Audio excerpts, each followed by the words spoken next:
స్వాగతం. 14వ అధ్యాయము విప్రుని పుత్రప్రాప్తి. ఓం శ్రీ గణేశాయ నమః. ఓం శ్రీ సరస్వతీ నమః. ఓం శ్రీ గురుభ్యో నమః. గృతృనమద మహర్షిని చూసి జాహ్నముని ఇట్లనెను. మహర్షి, మాఘమాస వ్రతమును చేయుటచే మానవులకు జ్ఞానమోక్షములు కలుగునా? నా సందేహమును తీర్చమని ఆడగా జాహ్న మహర్షి ఇట్లనెను. జాహ్నముని వినుము. మాఘమాస వ్రతమును ఆచరించుటచే ప్రాణికి ఇహలోక సుఖములు పరలోక సుఖములు కలుగును, వారి కష్టములు తీరును. అందుచే సంతుష్టుడైన మానవుడింకను హరిప్రీతకరములకు వ్రతములను ఆచరించి జ్ఞాని అయి సత్కర్మలను ఆచరించి ముక్తి నందును. అట్టి కథనొక దానిని చెప్పెదను, వినుము అని ఇట్లు పలికెను. పూర్వము గంగా తీరమున బ్రాహ్మణుడొకడుండెను. అతడు వేదాంగములను చదివినవాడు, ఉత్తమ శీలుడు, ఆచారవంతుడు, నీతిదయ జ్ఞానము ఇంద్రియ జయము కలిగినవాడు. అతని భార్యయు ఉత్తమురాలు. వారికి సంతానము లేదను లోటు తప్ప మరి దేనికిని లోటు లేదు. పుత్రుడు లేడని విచారపడుచున్న ఆ బ్రాహ్మణుడు ఒకనాడు, భార్యతో గుణవంతుడైన పుత్రుడొక్కడు అయినను మనకు కలగలేదు.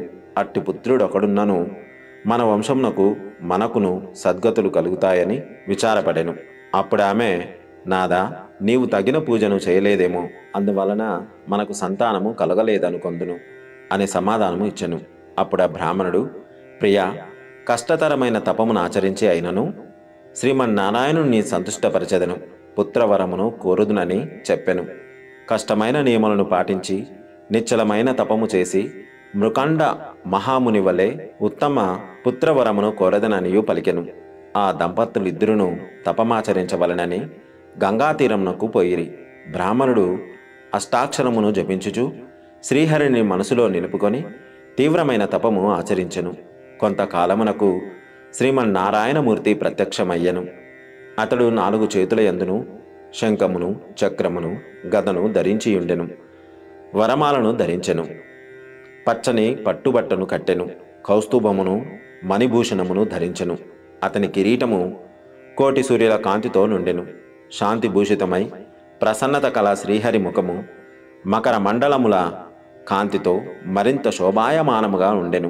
నారద మహర్షి స్తుతించుచుండగా, అప్సర కాంతలు పాటలు పాడుచుండగా లక్ష్మీ సమేతుడై గరుత్మంతుని పైనెక్కి ఆ బ్రాహ్మణునకు వరమీయ వచ్చెను. తనను గమనింపక తీవ్రమైన తపమున నిమగ్నుడై ఉన్న బ్రాహ్మణుని చూసి చిరునవ్వు నవ్వుచు, విప్రా, నేను నీకు వరమీయ వచ్చి తిని నీ తపమును మెచ్చితిని అని పలికెను. శ్రీహరి ఇట్లు పలికినను ఆ బ్రాహ్మణుడు నిశ్చల చిత్తుడై బ్రహ్మజ్ఞానము లేని స్థితిలో నుండెను. ఇట్లు బాహ్య ప్రపంచమును మరచి నిశ్చల చిత్తముతో నతడు చేయు తపము భగవంతుడగు శ్రీహరికి మరింత ప్రీతి కలిగించెను. అతని కెట్టి వరమునైనను ఈయవలయునని నిశ్చయించెను. వాని మనసు బాహ్య ప్రపంచమునకు మరలునట్లు చేసెను. మనసు చెదరగా ఆ బ్రాహ్మణుడు కారణమేమని కనులు తెరిచెను. తన మనసులో నిలిచిన శ్రీమన్నారాయణుడే ఎదుట నిలిచియుండుటను గుర్తించెను. ప్రసన్నమూర్తిని చూసెను. ఆనంద పరవశుడైన అతడు శ్రీమన్నారాయణమూర్తినిట్లు స్తుతించెను. విపకృత విష్ణుస్తుతి.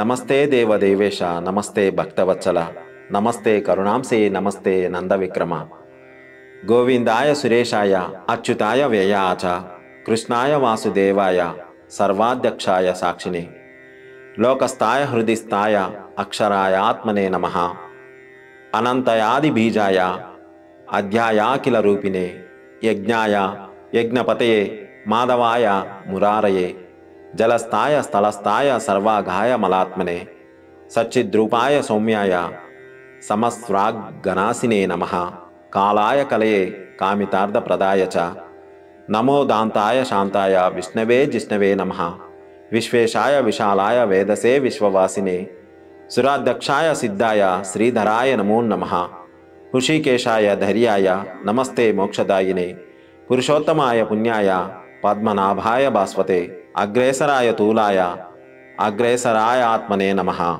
జనార్దనాయ జైత్రాయ జితామిత్రాయ జీవినే, వేదవేద్యాయ విశ్వాయ నారసింహాయ తే నమః, జ్ఞానాయ జ్ఞానానరూపాయ జ్ఞానదాయాఖిలాత్మనే, దురంధరాయ దుర్యాయ ధరాధరాయ తే నమః, నారాయణాయ ఈశ్వరాయ రాక్షసానీక వైరినే, గుహ్యాయ గుహ్యపతయే గురవే గుణధారిణే, కారుణ్యాయ శరణ్యాయ కాంతాయామృతమూర్తయే కేశవాయ నమస్తేస్తు నమో దామోదరాయ చ సంకర్షణాయ శర్వాయ నమస్త్రైలోక్యపాలినే భక్తప్రియాయ హరయే నమస్సార్వార్తినాశినే నానాభేద విభేదాయ నానారూపధరాయ చ నమస్తే భగవాన్ విష్ణు పాహిమాం కరుణాకర.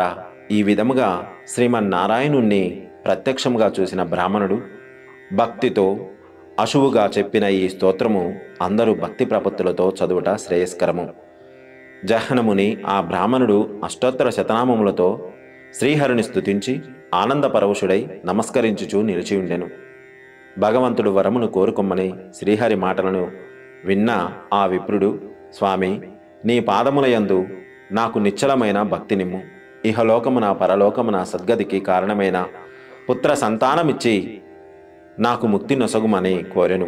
శ్రీహరి, నీవు కోరినట్లే వరమునిచ్చి తిని నీవు చెప్పిన ఈ అష్టోత్తర శతనామ స్తోత్రమును చదివిన వారికి నేను శీఘ్రముగా ప్రసన్నుడనగుదునని పలికి అంతర్ధానమును ఉండెను.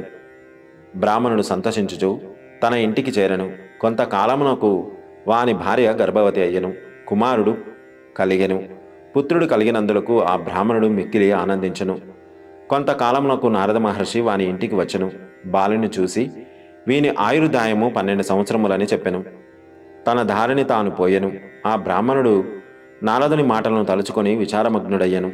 వాని భార్య బాలుని ఒడిలో కూర్చుండబెట్టుకొని వానిని నిమురుచు కన్నీరు కార్చుచూ నిట్టూర్పులు విసుచుండెను. విచారవదనముతో ఆహారమును తీసుకొనక విచారించుచుండెను. నాదా, నీవు తీవ్ర తపమునర్చి వరముగా నీ పుత్రుని పొందితివి. చంద్రుని వలె సంతానమును కలిగించు. నీ కుమారుడు 12 సంవత్సరములు జీవించి విద్యాభ్యాసము చేయుచు మరణించును కదా. నీ పుత్రశోకమునెట్లు సహింపగలను అని భర్తతో పలికెను. ఆ విప్రుడును భార్య మాటలను విని బాధపడుచు ఆమెను ఓదార్చి నిశ్చయించెను. ఆమెను ఊరడించుచు ఇట్లనెను, ప్రియా, దుఃఖింపకము. దుఃఖము శరీరమును బాధించును. నీ దుఃఖమునకు తగిన కారణము లేదనుకొందును. మృత్యువు తప్పనిది, అది ఎవరిని విడవదు. మన పుత్రుడు 13వ ఏట మృతినందునని ఇప్పుడు దుఃఖించుచుంటివా? నీకు నాకును ఎప్పటికైనాను మృత్యువు తప్పదు. మన పుత్రుడు మనము మరణించిన తర్వాతనైనా మరణింపక తప్పదు కదా. మరి ఈ ముందు వెనకలు వయసులకు కలదు, కానీ మృత్యువునకు లేదు. కావున నీవును శోకింపకము. జరగవలసినది జరగక తప్పదు. అట్టిచో నీకు విచారమేలా? నీవు దుఃఖించను కానున్నది కాకమానదు. అనగా నీ శోకము నిష్ప్రయోజనము. ప్రతి ప్రాణియు తాను చేసిన కర్మననుసరించి జన్మించును, మరణించును. కనిపించినది నశింపక నిలుచునా? కావున శోకింపకము అని ఆమెను ఊరడించెను. మరియు నిరర్ధకమైన దుఃఖమును విడువుము. శ్రీహరిని పూజించి పుత్రుని మరణ భయము పోగొట్టుదుము. నీవు ధైర్యముగా నుండుము అని పలికి మరల గంగా తీరమును చేరి నియమనిష్టలతో శ్రీహరిని సర్వోపచారములతో పూజించుచుండెను. శ్రీహరి అష్టాక్షర మంత్రమును జపించెను. శ్రీహరి వానిని నిశ్చల భక్తికి ప్రీతి చెంది ప్రత్యక్షమయ్యను. బ్రాహ్మణుడు శ్రీమన్నారాయణునకు సాష్టాంగ నమస్కారం చేసి నిలిచి ఉండెను. సర్వే జనా సుఖినో భవంతు. లోకా సమస్తా సుఖినో భవంతు. గోవులను సేవించండి, గోవులను రక్షించండి. ప్రకృతిని కాపాడడం మన ధర్మం. దయచేసి ప్రతి ఒక్కరూ ఒక మొక్కైనా నాటండి. ఇలాంటి మరిన్ని వీడియోలు చూడడానికి మా అనంత భక్తి సనాతన ధర్మ ఛానల్ని సబ్స్క్రైబ్ చేసుకోండి. నమస్కారము.